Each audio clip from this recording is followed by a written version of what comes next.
Hey guys, Sean here. Welcome to the F1 Word and to a roundup of some of the news stories from the world of Formula One over the last week.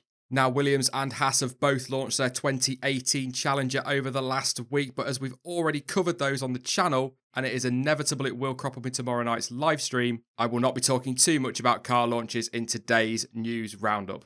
That being said though, we are starting with Williams and their season launch party where Claire Williams has defended the team's decision to take on Sergei Sirotkin as their second driver for 2018. The team of course have faced fierce criticism from many people, with a lot of people labelling Lance Stroll and Sergei Sirotkin as just pay drivers. During the FW41 launch in London, Claire Williams defended Sergei Sirotkin's appointment in particular, stating, "I think he's going to surprise a lot of people this year. His technical capability combined with his trackability is really impressive.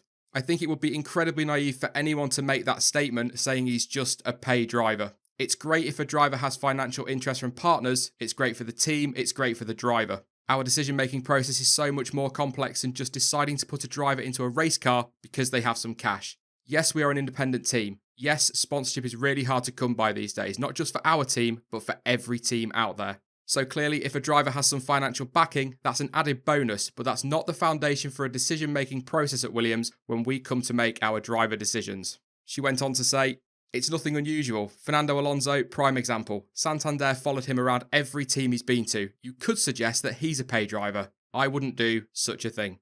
Yeah, I suppose that's a fair point in some ways, but the big difference between Alonso and, say, Sirotkin and Stroll is that Alonso started at Minardi, drove brilliantly, impressed, and earned his stripes before he rocked up at a half-decent team, and even then he didn't actually need to pay for his seat at that team. So that's just like comparing apples and oranges.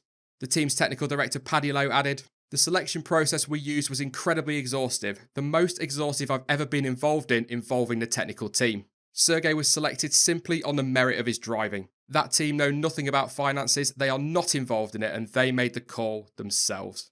As we know, Sergei Sirotkin was apparently the preferred choice for Williams and was taken reportedly over the likes of Pascal Wehrlein and Daniel Kvyat and, of course, Robert Kubica, who does take the role as the team's reserve driver for 2018. It was also confirmed by the poll at the launch event that he will take part in 3 FP1 sessions during the forthcoming season. It'll be great to see him back behind the wheel of an F1 car.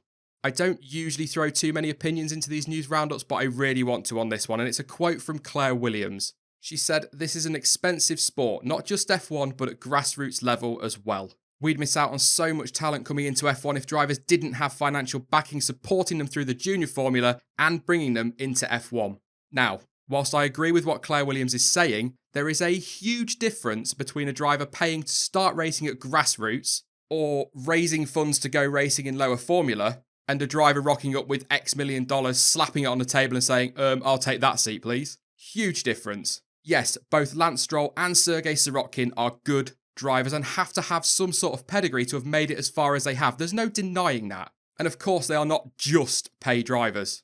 However, nobody, no matter how well they word their quotes, is ever going to convince me that if there was no money involved, that the decision would have stayed the same. If they had a direct choice with no cash on the table between Wehrlein and Sirotkin as an example, there is no way Sirotkin would be in that car. Pure talent. No cash, they would have taken Wehrlein. I just don't doubt that for a second. And that's not a knock again at Sirotkin or Stroll. That is just a genuine opinion. I think Wehrlein, with the experience, the Mercedes ties, and the fact he's a bloody good driver who should be racing in Formula 1, would be reason enough to take him.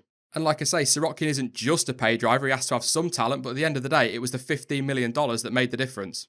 The FIA have stated that they are looking at ways to make the second generation of Halo more aesthetically pleasing for fans. As we all know by now, it may have been mentioned a few times, a Halo is mandatory on all cars starting this season and has faced massive criticism from a huge number of fans over the way it looks. The FIA safety delegate Lauren McKees told Racer, "We have 2 main objectives. One is the central strut to see if we can have a reduction in thickness for visibility purposes. And secondly, a better integration into the car, i.e. better aesthetics ultimately. So that's what we would like to see in stage 2. As well as these changes, the FIA also recently confirmed that they were working closely with IndyCar on the development of the windscreen, which is currently being tested. However, with the Halo requiring so much work leading up to its launch, it is only now that the FIA can start looking at those changes." McKees continued, We had to get Halo standards published, get Halo suppliers certified, get Halo suppliers to deliver certified parts, which in the end was an added complexity because not only did we do it for Formula 1, but we did it for Formula 1, Formula 2 and Formula E pretty much in the same timeline. Now, we're a few months later and the situation is quite good. The Halo has been delivered, we have 3 suppliers now homologated, so we are now going to be able to put a bit more emphasis on the research on stage 2. As I said at the start of the video, we've had our first look at the Halo on 2018 cars this week. Some clever lighting on Haas managed to disguise theirs quite well, whereas on the Williams, the Halo seems to stand out quite badly, which has resulted in a mixed response from fans. What I will say about the Williams Halo though, and it's something that a lot of people have picked up on, is that car was indoors, a bright white halo, a dark background, lots of artificial lighting, so I don't think it's going to stand out quite as much once it's on track. But for something that we were promised was going to look much better once it was integrated into the car, it is not a great start.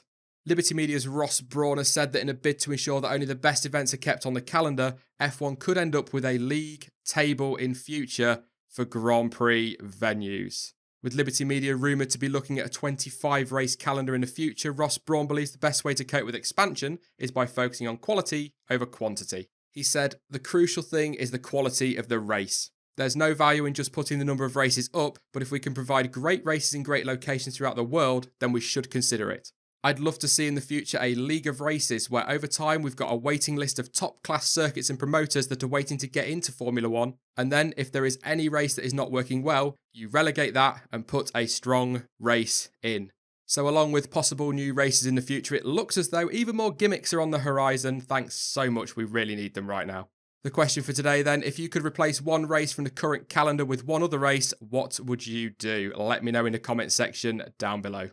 And finally, McLaren have successfully fired up their new Renault engine for the first time in a scene very similar to that shown in a recent documentary, perhaps by accident, but who knows. This is F1 and they love a good mind game. And over at Toro Rosso, they have fired up their Honda engine for the first time with apparent success. In fact, the team have even poked fun at those predicting big problems for the new partnership in 2018. The team posted a series of frequently asked questions on their Twitter account, which I will pop on the screen now so you can have a read, and they then went on to answer them themselves. The team have also reportedly stated that the new Honda engine is a more high-tech engine than the Renault they used before. The war of words and all those wonderful little promises are already starting to rear their head. I do love this time of the season, I really do. Everyone's so full of optimism and then it all goes to pot once you get to Australia. It is good to see the team able to poke fun, but they will also be massively aware that this is a pivotal year for themselves, Honda, and probably even Red Bull as well. Also, based on past claims and promises made by Honda, perhaps keeping a little bit more quiet and staying at least a bit modest would be advisable. But that is just not what Formula 1 is about. That is it from me on this week's news roundup, but I will be back at 7 PM UK time tomorrow for our weekly Sunday stream, so make sure you come along and join us for that one. But in the meantime, don't forget to follow me on social media. Links to Twitter, Facebook and to Discord are all in the description down below. But as ever, thank you for watching. I've been Sean. This has been the F1 Word, and until next time, goodbye.